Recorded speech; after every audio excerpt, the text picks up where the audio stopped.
السلام علیکم ورحمۃ اللہ وبرکاتہ۔ میرے پیارے دوستو، ایک بہت ہی چیلنجنگ وقت ہمارے سامنے آ گیا ہے۔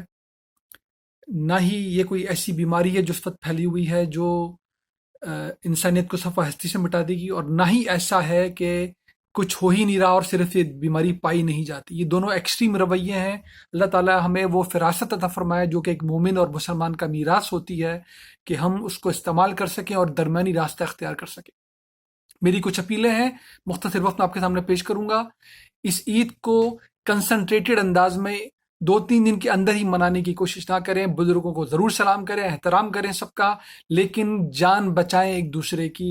کسی کو پتہ نہیں چلے گا، اگر بہت زیادہ موومنٹ ہوگی اس عید پر، بہت زیادہ خاندان جمع ہونے کی کوشش کریں گے، کس سے دوسرے کو منتقل ہو جائے، کس نوجوان اور کس بچے سے اس میں علامات بھی موجود نہ ہوں، بزرگوں تک پہنچ جائے اور عید خدا نخواستہ ایک غم میں تبدیل ہو جائے، ایک صدمے کا باعث بن جائے۔ اگر ہم اپنی نیت بنا لیں ہمیں دوسرے کی جان بچانی ہے، سلام کریں، ضرور خبر لیں، خیر و عافیت لیں، خوشی منائیں، شکر ادا کر لیں اللہ نے رمضان دیا۔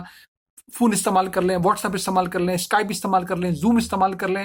بہت ہی ضروری، کہیں لازمی جانا ہے کسی خیریت معلوم کرنے، حد درجہ احتیاط کے ساتھ یہ کام کر لیں۔ جس نے ایک انسان کی جان بچائی اس نے گویا پوری انسانیت کی جان بچائی۔ جان بوجھ کر معلوم ہونے کے بعد جو سمجھدار ہیں، جو سمجھ رہے ہیں سمجھ گئے ہیں، وہ نہ اپنے آپ کو ہلاکت میں ڈالیں نہ دوسروں کو ہلاکت میں ڈالیں۔ اب جبکہ نرمیاں بڑھ گئی ہیں، اب خطرات بھی بڑھ گئے ہیں، چیلنج بڑھ گیا ہے۔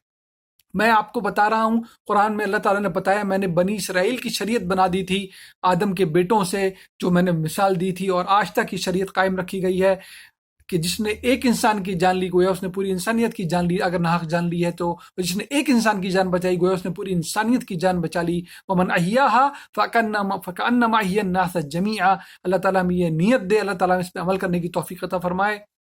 دو باتیں سنا دوں آپ کو تیزی سے، جو یہ کہہ رہے ہیں کہ جی جو ہونا ہوگا ہو جائے گا، جو رات قبر کے اندر ہے وہ قبر سے باہر نہیں ہے۔ میں آپ کو بتا دوں، خودکشی ہماری دین کی تعلیم نہیں ہے۔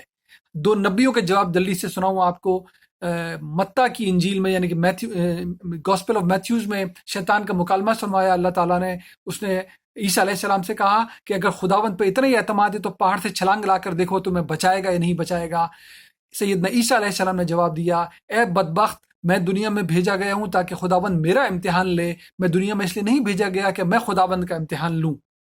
دوسرا جواب ہمارے نبی صلی اللہ علیہ وسلم کا، ہمیں معلوم ہے، سب سنتے ہیں روایت سے، جو مفہوم بنتا ہے کہ اونٹ کو باندھ کے اللہ پہ توکل کریں، اونٹ کو کھلا چھوڑ کے اللہ پہ توکل کریں۔ نبی صلی اللہ علیہ وسلم نے جو جواب دیا اس کا مفہوم یہ بنتا ہے کہ اونٹ کو باندھ دو اور اللہ پہ توکل کرو۔ یہ ہے ہمارا دین، یہ ہے جو کہتا ہے کہ اپنی فہم اور فراست کو استعمال کرو اور کوشش کرو اپنی جان بچاؤ، دوسرے کی جان میں بچاؤ، نہ اپنے آپ کو ہلاکت میں ڈالو نہ دوسرے کو ہلاکت میں ڈالو۔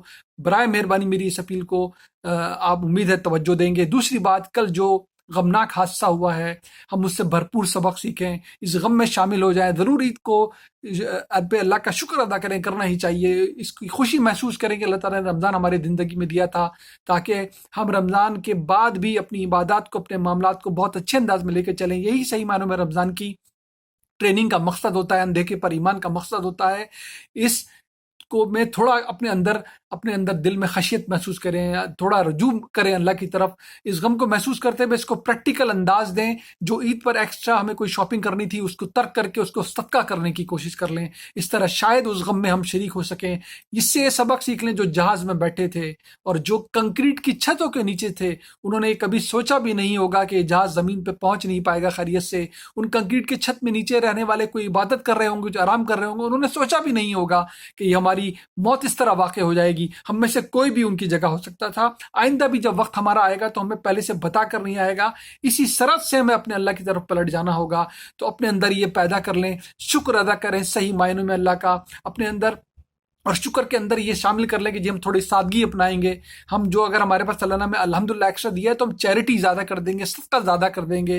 عید پر خوشی منانے میں تو ہم ویسے ہی خیال کرتے ہیں کہ ہمارا دین ہمیں بتاتا ہے کہ غریبوں کو اپنے ساتھ شامل کر لو، صدقہ فطر ادا کرو عید سے پہلے۔ تو میری آپ سے اپیل ہے، جان بچانے کی نیت بنا لیں، ضرور اپنے عزیز و اقربا کی، اپنے دوستوں کی خیریت معلوم کریں، لیکن اس خوشی کو ہماری وجہ سے کوئی غم میں تبدیل نہ ہو جائے۔ اپنی نیت بنا لیں کہ ہم احتیاط اس لیے کریں گے، اور ہم اس پورے عید کو 3 دن کے بجائے مہینے پہ پھیلا لیں گے، کچھ سے پہلے دن، کچھ سے بعد کے دن، کچھ سے آنے والے دنوں میں مل لیں گے۔ خوشی کہیں نہیں جاتی۔ انشاءاللہ سب سلامتی اور عافیت میں رہیں گے تو خوشی دوبالا ہوگی. سادگی اپنا لیں تھوڑی اور صدقہ زیادہ کر دیں. دوسروں کے دکھ میں شاید اس طرح ہم شریک ہو سکیں, ان کے لیے دعائے مغفرت بھی کریں اور اپنے لیے بھی دعا کریں. اللہ تعالیٰ ہمیں دوبارہ رمضان عطا فرمائے. اللہ تعالیٰ ہمیں عید کی خوشیاں صحیح معنوں میں اس عید کو سمجھنے میں, غریبوں کو اپنے ساتھ شامل کرنے میں اور اس میں سادگی اپنانے کی توفیق عطا فرمائے. اپنے دعاؤں میں مجھے یاد رکھیے گا. السلام علیکم ورحمۃ اللہ وبرکاتہ.